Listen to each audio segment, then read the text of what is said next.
Hello everyone. तो आज आज की करंट अफेयर्स के बारे में देखेंगे हम। इसमें आपके लिए जो क्वेश्चन लेके आए हैं कुछ जनरल नॉलेज से है और कुछ करंट अफेयर्स और कुछ शाम समय की इससे और कुछ जो लेटेस्ट न्यूज अपडेट है उनके लिए आपको इसमें क्वेश्चन देखने को मिलेंगे। तो आगे चलते हैं हम। आज का हम विचार देख लेते हैं कि विनम्रता हर रूप से तुम्हें धनवान बना देती है, लगन तुम्हारी हर राह आसान बना देती है। अपनी ताकत को कम मत आंको तुम, आस्था तुम्हारी पत्थर को भगवान बना देती है। कि विनम्रता हर रूप से तुम्हारे धनवान बना देती है, लगन तुम्हारी हर राह आसान बना देती है। अपनी ताकत को कम मत आंको तुम, तुम्हारी जो आस्था है तुम्हारी पत्थर को भी ये भगवान बना देती है। इसी क्रम में हम आगे चलते हैं।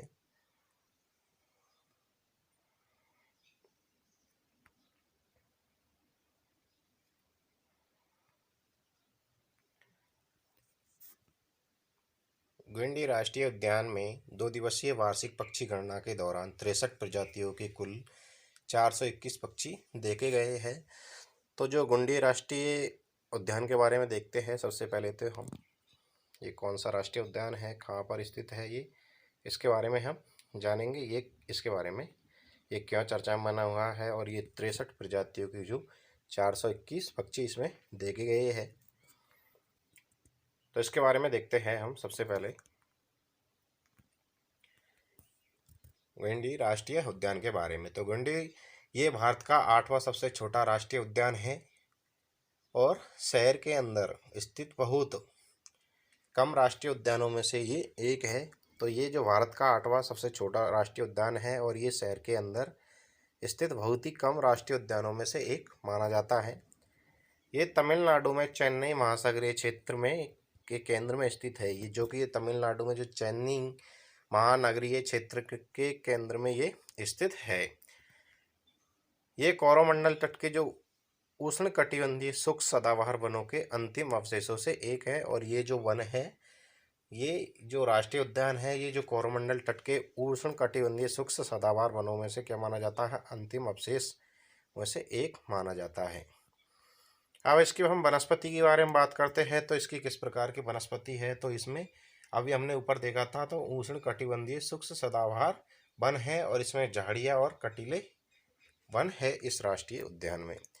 हम जीव की बात करते हैं तो इसमें जो जीवों के बारे में देखते हैं तो ब्लैक बक, ताड़ी बिल्ली, सीवेट बिल्ली, जंगल बिल्ली और पेंगोलिन, हैजहॉग और श्रू और ब्लैक नेप्ड खरगोश आदि इसमें जो राष्ट्रीय उद्यान है इसमें पाए जाते हैं।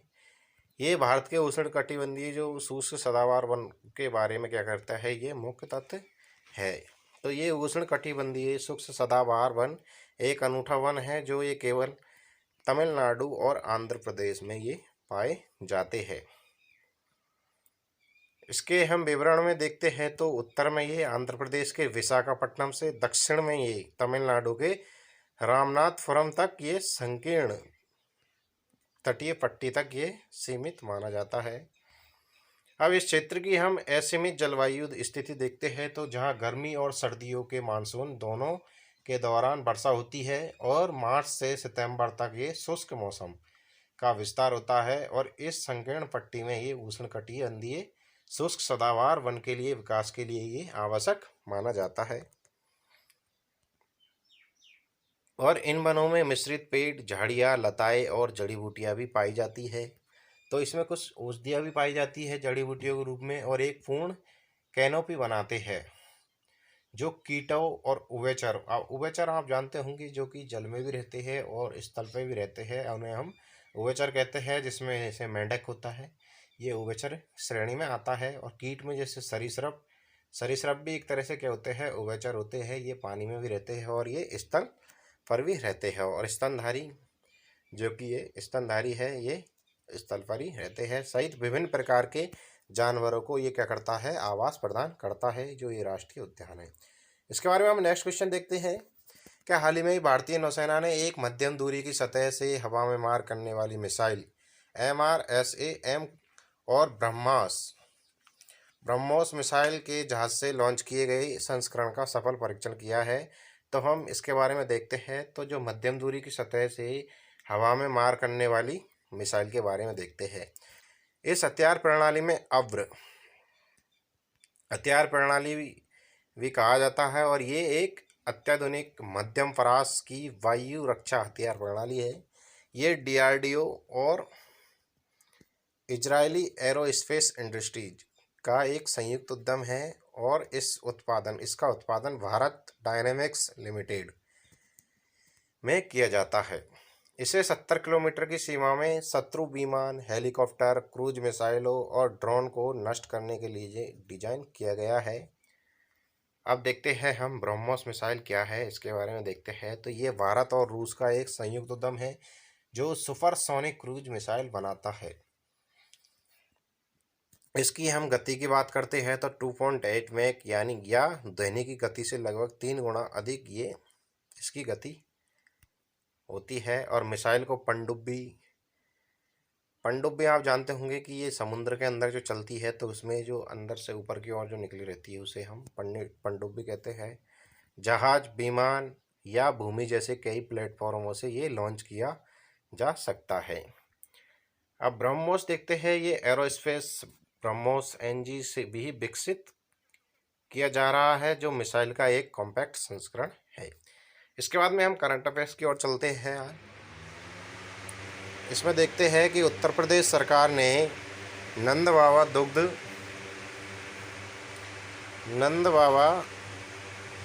दुग्ध मिशन योजना शुरू की गई है। तो उत्तर प्रदेश को दुग्ध विकास और दुग्ध उत्पादन के क्षेत्र में अग्रणी राज्य बनाने के लिए राज्य सरकार ने 1000 करोड़ की लागत से नंद बाबा दुग्ध मिशन योजना शुरू की है। दुग्ध उत्पादकों को डेयरी सरकारी समितियों के माध्यम से गांवों में उचित मूल्य पर अपना दूध बेचने की सुविधा प्रदान करने के लिए इसे लागू किया गया है। DRDO द्वारा अग्नि प्राइम नेक्स्ट क्वेश्चन है। ये DRDO द्वारा अग्नि प्राइम बैलिस्टिक मिसाइल का सफलतापूर्वक परीक्षण किया गया है। उसके बाद में इसमें देखते हैं कि नई पीढ़ी की जो बैलिस्टिक मिसाइल जो कि अग्नि प्राइम है का ओडिशा के तट से दूर डॉक्टर APJ अब्दुल कलाम द्वीप से रक्षा अनुसंधान और विकास संगठन द्वारा सफलतापूर्वक परीक्षण किया गया है। इसके बाद में हम इसमें देखते हैं राजनाथ सिंह ने ये DRDO द्वारा और सशस्त्र बलों को सफलता के लिए बधाई दी है। तो जो ये मिसाइल का जो सफल परीक्षण हुआ है, इस पर जो राजनाथ सिंह जी ने DRDO को और सशस्त्र बलों को क्या किया है, इस सफलता पर बधाई दी है।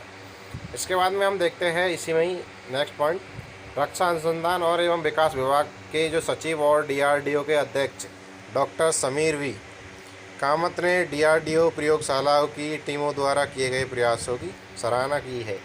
इसके बाद में हम नेक्स्ट क्वेश्चन देखते हैं कि भारत क्रूड स्टील का दूसरा सबसे बड़ा उत्पादक बना है। तो हम इसमें देखते हैं कि केंद्रीय इस्पात मंत्री ज्योतिरादित्य सिंधिया जी ने कहा है कि भारत के इस्पात उद्योग पिछले 9 वर्षों में उल्लेखनीय वृद्धि हासिल की है और अब 2018 में जापान को पीछे छोड़ते हुए दुनिया में कच्चे इस्पात का दूसरा सबसे बड़ा उत्पादक बन गया है। इसके बाद में हम इसमें देखते हैं, इन्होंने कहा है कि देश की इस्पात उत्पादन क्षमता भी 2013-14 के 109 मिलियन टन से बढ़कर वर्तमान में 160 मिलियन टन हो गई है। इसके बाद में हम नेक्स्ट क्वेश्चन देखते हैं कि राजीव सिन्हा को बंगाल का चुनाव आयुक्त नियुक्त किया गया है।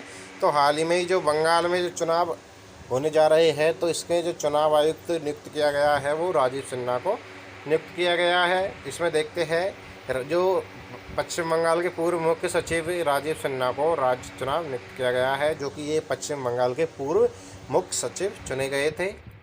इसके बाद में हम नेक्स्ट क्वेश्चन देखते हैं कि पश्चिम बंगाल के राज्यपाल CB आनंद बोस ने राज्य सरकार द्वारा राजीव सिन्हा का नाम प्रस्तावित करने के बाद उनकी नियुक्ति को मंजूरी दी है। इसके बाद में हम नेक्स्ट क्वेश्चन देखते हैं कि इन्होंने 19 से सितंबर 2020 तक राज्य के मुख्य सचिव के रूप में कार्य किया है। जो राजीव सिन्हा जी है, जो हाल ही में ही जो पश्चिम बंगाल के मुख्य सचिव चुने गए हैं, ये पहले भी मुख्य सचिव के रूप में कार्य किया है 2019 से सितंबर 2020 तक। 1 साल का इन्होंने कार्यकाल किया है। इसके बाद हम नेक्स्ट क्वेश्चन देखते हैं कि भारत ने उपेंद्र सिंह रावत को युगांडा में अगला उच्चायुक्त नियुक्त किया गया है। तो इसके बारे में हम देखते हैं। तो विदेश मंत्रालय ने गुरुवार को उपेंद्र सिंह रावत को युगांडा में भारत के अगले उच्चायुक्त के रूप में नियुक्त किया गया है। इसके बारे में और देखते हैं हम। उपेंद्र सिंह रावत 1998 बैच के विदेश मंत्रालय के एक भारतीय विदेश सेवा अधिकारी भी है और ये वर्तमान में पनामा में भारत के राजदूत के रूप में कार्यरत है। इसके बाद में हम कुछ क्वेश्चन सामान्य ज्ञान की सबसे महत्वपूर्ण प्रश्नोत्तर के देख लेते हैं। पृथ्वी अपने अक्ष पर कितना झुकी है? तो पृथ्वी अपने अक्ष पर कितने झुकी है? तो 23.30 डिग्री झुकी हुई है। इसके बाद हम नेक्स्ट क्वेश्चन देखते हैं कि सबसे बड़ी आंखें किस स्तनधारी प्राणी की होती है? तो सबसे बड़ी जो आंखें होती है वो किस स्तनधारी प्राणी की होती है? तो ये हिरण की होती है। नेक्स्ट इसके बाद में देखते हैं कि आज कार्बन डाइऑक्साइड के उत्सर्जन में सर्वाधिक योगदान करने वाला देश है। तो जो आज कार्बन डाइऑक्साइड के जो उत्सर्जन में सर्वाधिक जो योगदान करने वाला जो देश है वो है संयुक्त राज्य अमेरिका। इसके बाद हम नेक्स्ट क्वेश्चन देखते हैं कि निम्नलिखित में से किस उद्योग में अभ्रक कच्चे माल के रूप में प्रयुक्त होता है? तो अभ्रक कच्चे माल के रूप में प्रयुक्त होता है तो किस उद्योग में होता है? तो ये विद्युत उद्योग में ये होता है। इसके बाद में हम नेक्स्ट क्वेश्चन देखते हैं कि विद्युत प्रेस का आविष्कार किसने किया? तो विद्युत प्रेस का आविष्कार हेनरी सीले ने किया था। नेक्स्ट इसके बाद में नेक्स्ट क्वेश्चन देखते हैं कि प्रेशर कुकर में खाना जल्दी पक जाता है क्योंकि प्रेशर कुकर के अंदर जो प्रेशर होता है वो दाब होता है वो क्या होता है? अधिक होता है। इसलिए उसमें खाना जल्दी पक जाता है क्योंकि उसमें जो खाना होता है वो गलता है न कि पकता है। इसी कारण वो जल्दी पक जाता है। इसके का हम नेक्स्ट क्वेश्चन देखते हैं कि दाब बढ़ाने पर जल का क्वथनांक क्या होता है? तो दाब बढ़ाने पर जल का क्वथनांक होता है वो बढ़ता है। तो जल के क्वथनांक से हम कह सकते हैं कि जल का उबलना ही क्या कहलाता है? जल का क्वथनांक कहलाता है। तो जिस प्रकार हम दाब बढ़ाएंगे तो उस पर जो क्वथनांक है वो भी क्या होगा? बढ़ेगा। इसके बाद हम नेक्स्ट क्वेश्चन देखते हैं कि प्रत्येक क्रिया के बराबर व विपरीत दिशा में एक प्रतिक्रिया होती है, ये न्यूटन का कौन सा नियम है? तो ये जो प्रत्येक क्रिया के बराबर व विपरीत दिशा में एक प्रतिक्रिया होती है ये न्यूटन का तीसरा नियम है। इसमें जब हम आगे की ओर चलते हैं तो हमारे पैरों पीछे की ओर क्या होते हैं? इसमें क्रिया करती है। तो ये क्रिया प्रतिक्रिया का इसे नियम भी कहते हैं। इसके बाद में हम नेक्स्ट क्वेश्चन देखते हैं कि तांबा या कॉपर का शत्रु तत्व है। तो तांबा या जिसे हम कॉपर कहते हैं इसका शत्रु तत्व है वो गंधक सल्फर होता है। इसके बाद में हम नेक्स्ट क्वेश्चन देखते हैं कि उगते व डूबते सूर्य या डूबते समय सूर्य लाल प्रतीत होता है क्योंकि अब हम जानते हैं कि सूर्योदय और सूर्योदय होने पर जो सूर्य का जो रंग प्रतीत होता है वो लाल होता है क्योंकि जो लाल रंग का क्या होता है? प्रकीर्णन सबसे कम होता है। इसलिए जो सूर्य उगते समय और डूबते समय हमें लाल प्रतीत होता है। इसके बाद में नेक्स्ट क्वेश्चन देखते हैं कि रेडियो एक्टिवता की खोज किसने की थी? तो रेडियो एक्टिवता की जो खोज की थी जो हेनरी बेकेरल ने की थी। नेक्स्ट इसके बाद में नेक्स्ट क्वेश्चन देखते हैं कि पृथ्वी की किस गति से साल बनते हैं? तो पृथ्वी की परिक्रमण गति से साल बनते हैं। इसके बाद में हम नेक्स्ट क्वेश्चन देखते हैं कि सूर्य की परिक्रमा करने में पृथ्वी को कितना समय लगता है? तो सूर्य की परिक्रमा करने के लिए 365 दिन 5 घंटे और 48 मिनट और 46 सेकंड यानी 365 दिन और 6 घंटे लगभग लगते हैं सूर्य की एक परिक्रमा करने के लिए। इसके बाद में हम नेक्स्ट क्वेश्चन देखते हैं कि पृथ्वी को सूर्य की एक परिक्रमा करने में वक्त को क्या कहते हैं? तो जो सूर्य द्वारा या पृथ्वी को सूर्य की एक परिक्रमा करने के लिए जो वक्त को कहते हैं उसे हम सौर वर्ष कहते हैं। इसके बाद में हम नेक्स्ट क्वेश्चन देखते हैं कि प्रत्येक सौर वर्ष या कैलेंडर वर्ष में कितना समय बढ़ जाता है। तो प्रत्येक सौर या कैलेंडर वर्ष में 6 घंटे का समय बढ़ जाता है। इसके बाद में हम नेक्स्ट क्वेश्चन देखते हैं कि आकार और बनावट की दृष्टि से पृथ्वी किस ग्रह के समान मानी जाती है। तो आकार और बनावट की दृष्टि से पृथ्वी शुक्र ग्रह के समान मानी जाती है, इसीलिए शुक्र ग्रह को पृथ्वी की बहन भी कहा जाता है। इसके बाद में नेक्स्ट क्वेश्चन देखते हैं कि सौर मंडल के बड़े ग्रहों में पृथ्वी का स्थान कौन सा है। तो सौर मंडल के जो बड़े ग्रहों में पृथ्वी का स्थान माना जाता है वो 5वां माना जाता है। इसके बाद में हम इम्पोर्टेंट वन लाइनर्स क्वेश्चन देख लेते हैं। इसमें जो घटना हुई थी देखते हैं कि जलियांवाला हत्याकांड कब और कहाँ हुआ। तो जलियांवाला जो बाग हत्याकांड है ये 1919 में अमृतसर में हुआ था। इसके बाद में हम नेक्स्ट क्वेश्चन देखते हैं कि राजस्थान के किस जिले में एयर कार्गो कॉम्प्लेक्स स्थित है। तो जो राजस्थान के जयपुर में ये एयर कार्गो कॉम्प्लेक्स स्थित है। इसके बाद में हम नेक्स्ट क्वेश्चन देखते हैं कि मारो फिरंगी को ये नारा किसने दिया था। तो ये नारा है जो मारो फिरंगी को ये मंगल पांडे के द्वारा दिया गया है। उसके बाद हम नेक्स्ट क्वेश्चन देखते हैं कि वेदों की ओर लौटो का नारा किसने दिया है। तो वेदों की ओर लौटो का नारा जो दयानंद सरस्वती जी के द्वारा ये दिया गया है। इसके बाद हम नेक्स्ट क्वेश्चन देखते हैं कि 1912 में अल हिलाल समाचार पत्र किसने शुरू किया। तो जो 1912 में अल हिलाल समाचार पत्र मौलाना अबुल के कलाम आज़ाद के द्वारा ये शुरू किया गया है। इसके बाद में हम नेक्स्ट क्वेश्चन देखते हैं कि 1939 ईस्वी में कांग्रेस छोड़ने के बाद सुभाष चंद्र बोस ने किस दल की स्थापना की थी। तो फॉरवर्ड ब्लॉक दल की स्थापना की थी। इसके बाद में नेक्स्ट क्वेश्चन देखते हैं कि नौसेना अकादमी कहाँ पर स्थित है। तो नौसेना अकादमी है जो गोवा में स्थित है। इसके बाद में हम नेक्स्ट क्वेश्चन देखते हैं कि न्यूट्रॉन की खोज किसने की थी। तो न्यूट्रॉन की खोज जेम्स चैडविक ने की थी और इलेक्ट्रॉन की खोज थॉमसन के द्वारा की गई थी।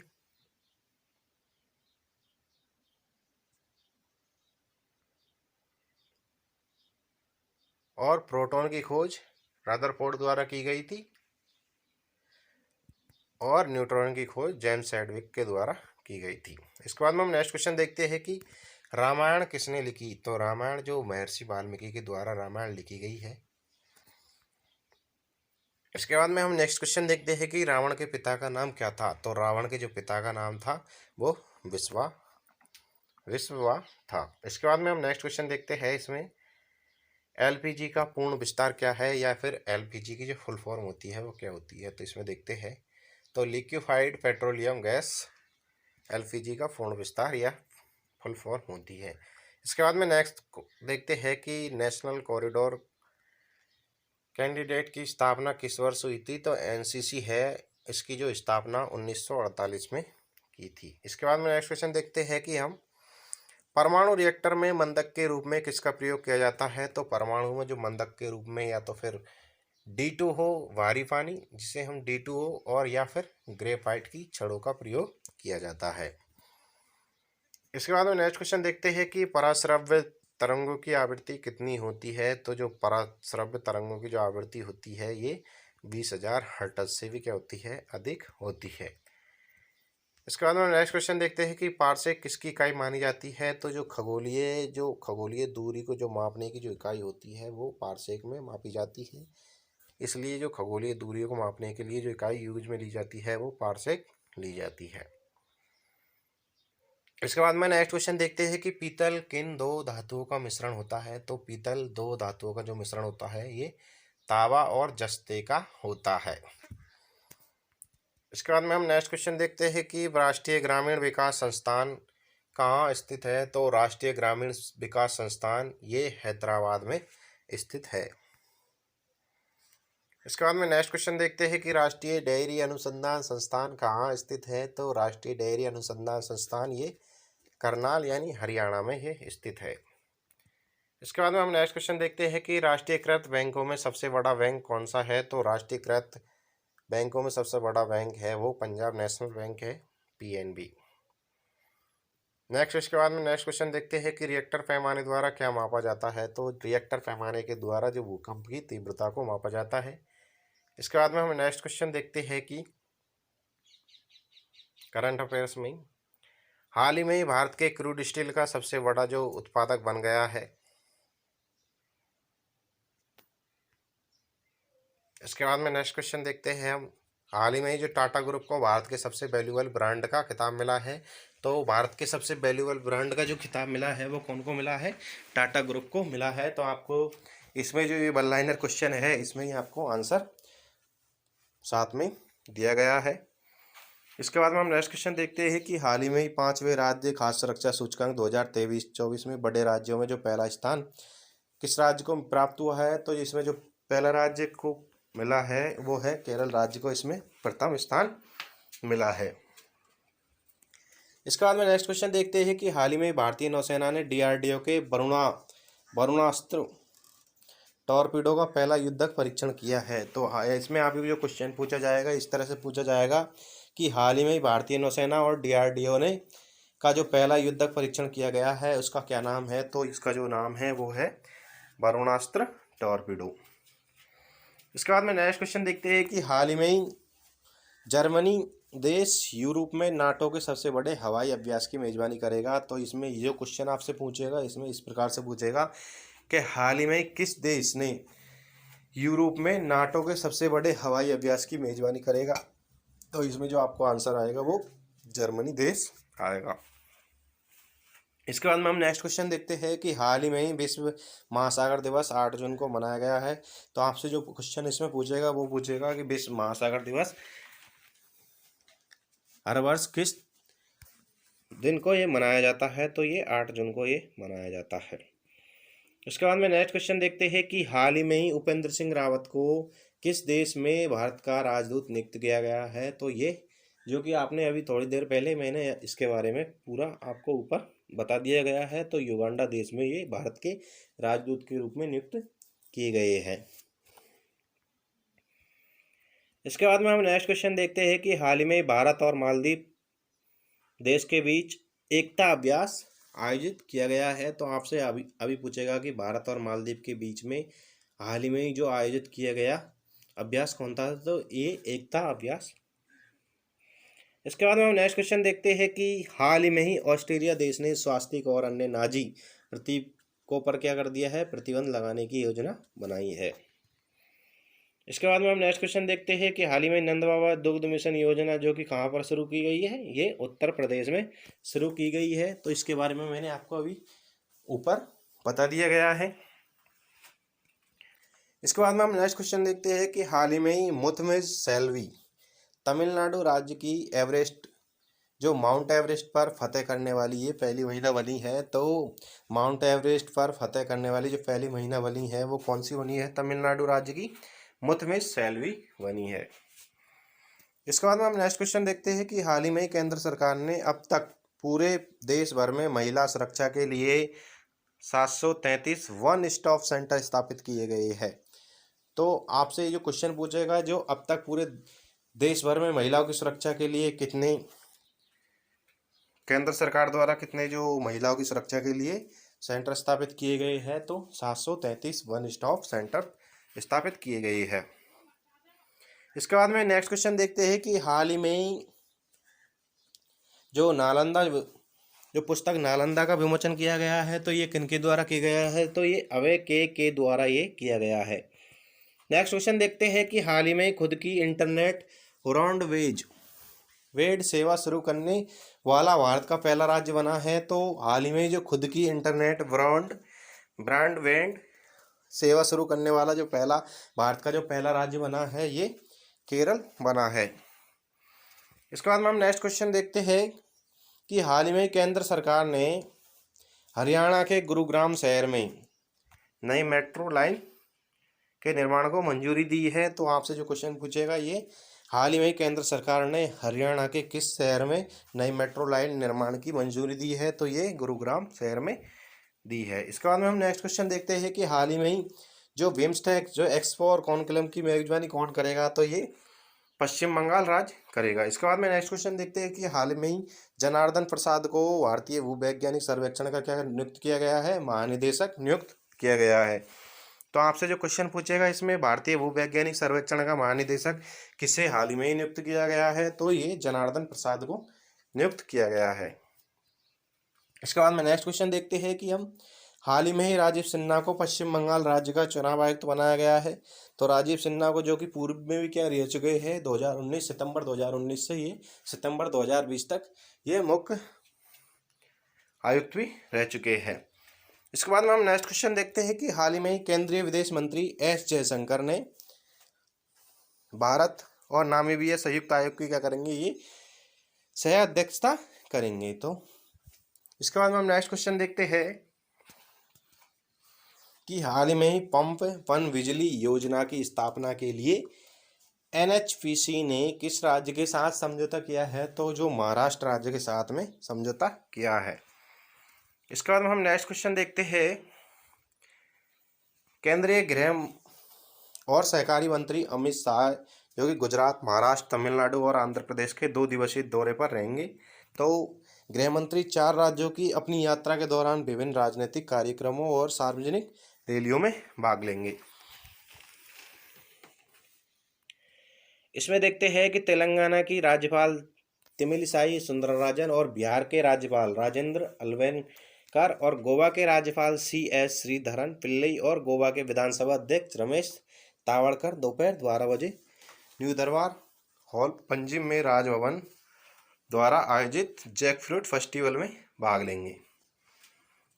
इसके बाद में नेक्स्ट क्वेश्चन देखते हैं कि मध्य प्रदेश के मुख्यमंत्री जो शिवराज सिंह चौहान जी है, वो जबलपुर में एक लाडली बहना योजना के लिए राशि जारी करेंगे। इसके बाद में हम नेक्स्ट क्वेश्चन देखते हैं कि असम के मुख्यमंत्री हिमंत बिस्वा शर्मा राज्य में जारी तनावपूर्ण स्थिति की पृष्ठभूमि में अपनी मणिपुर समकक्ष एन वीरेन सिंह और अन्यों से मुलाकात के लिए मणिपुर का दौरा करेंगे। इसके बाद हम नेक्स्ट क्वेश्चन देखते हैं कि कर्नाटक के मुख्यमंत्री जो कि हाल ही में बने हैं, वो सिद्धारमैया मैसूर के गृह जिले का दौरा करेंगे। मुख्यमंत्री सुबह 11:30 बजे विलीगेरे की एक धन्यवाद रैली को संबोधित करेंगे। इसके बाद में हम नेक्स्ट क्वेश्चन देखते हैं कि भाजपा के राष्ट्रीय अध्यक्ष जगत प्रकाश नड्डा जी, जिसे हम JP नड्डा, जो कि नरेंद्र मोदी सरकार के 9 साल के शासन के उपलक्ष्य में तिरुपति में एक सार्वजनिक रैली में क्या करेंगे, भाग लेंगे। इसके बाद में हम नेक्स्ट क्वेश्चन देखते हैं कि दिग्गज कन्नड़ लेखक स्वर्गीय यशवंत चित्तल को मंगलेरू में विश्व कोंकणी केंद्र शक्ति नगर में आयोजित होने वाले चित्त नामक एक स्मारक कार्यक्रम में याद किया जाएगा। इसके बाद में हम नेक्स्ट क्वेश्चन देखते हैं कि FIH प्रो लीग 2022-23 में भारत और नीदरलैंड की पुरुष टीम के बीच आउटओवन नीदरलैंड में रात 9:10